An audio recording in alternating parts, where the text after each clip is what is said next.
Oh, hey now. Come on in here, sugar. That hill's a steep one, and the night air up there is a way of settling in your bones.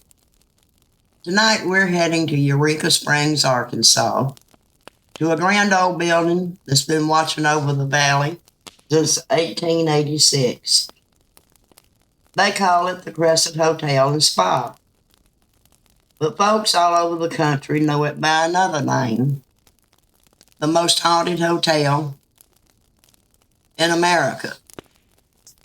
The Crescent was built in 1886, meant to be a luxury resort for the rich and famous.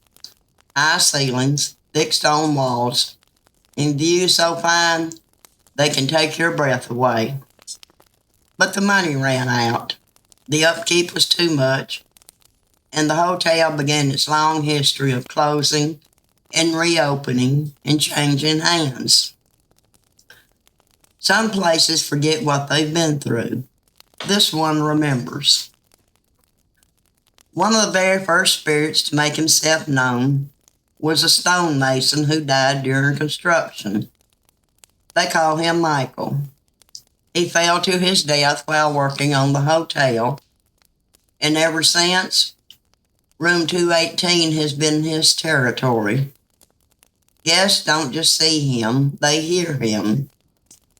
Cries of a falling man from the ceiling, doors opening, then slamming shut so hard they can't be reopened.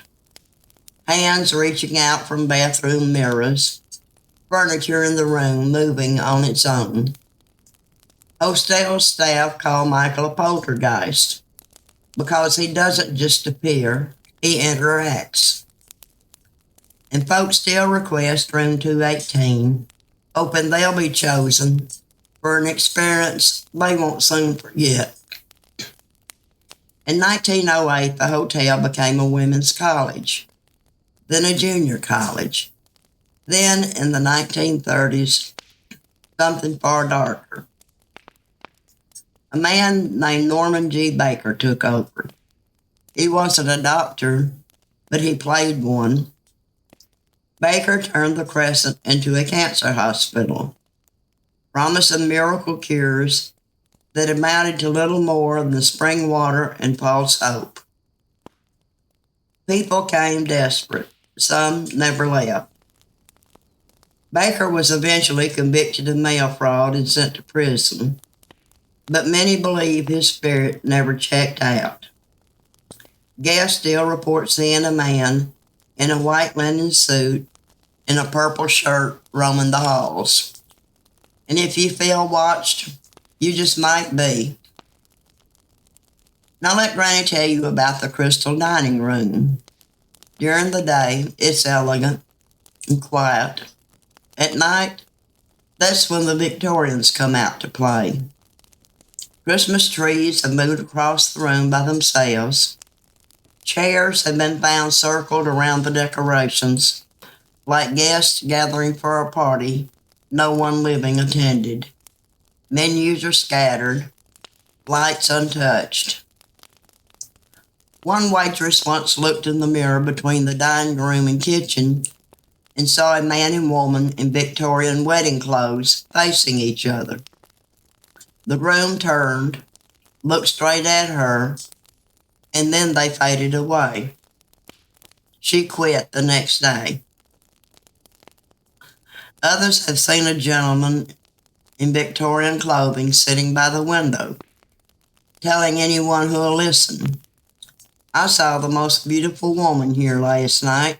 I'm waiting for her to return." Some say they've seen entire ballrooms of spirits dancing in the dark hours before dawn. Then there's room 419. Guests there report meeting a woman who introduces herself as Theodora. She speaks politely and calmly. She says she was once a patient of Dr. Baker, and then she vanishes. Down near Baker's old morgue, where the autopsy table and freezer still stand, machines turn themselves on. washers, and dryers.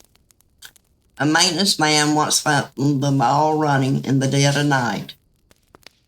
And in the kitchen nearby, a cook swore he saw a little boy in knickers and thick glasses skipping through the room. Another morning, pots and pans flew from their hooks like someone had lost their temper. One couple swore something tucked them in with a comforter, not once, but 4 times in one night. Another pair followed a smiling man in black Victorian clothing to what they thought was their room. He unlocked the door, let them in. When they turned to tip him, he was gone. Later, they went out, but when they went to go back in their room, the key wouldn't fit. They went to the front desk, where they learned they had been in the wrong room entirely, and no one matching that description worked there. Some places hold joy, some hold sorrow, and some, like the Crescent, hold everything that ever happened inside their walls. If you ever stay there, sugar, remember this. Not every guest checks out, not every voice wants silence, and not every door leads where you think it does. You sleep well tonight, and if you hear footsteps in the hall, just listen. I'll see you again soon when Granny has another story waiting on the hill. You have a good night now.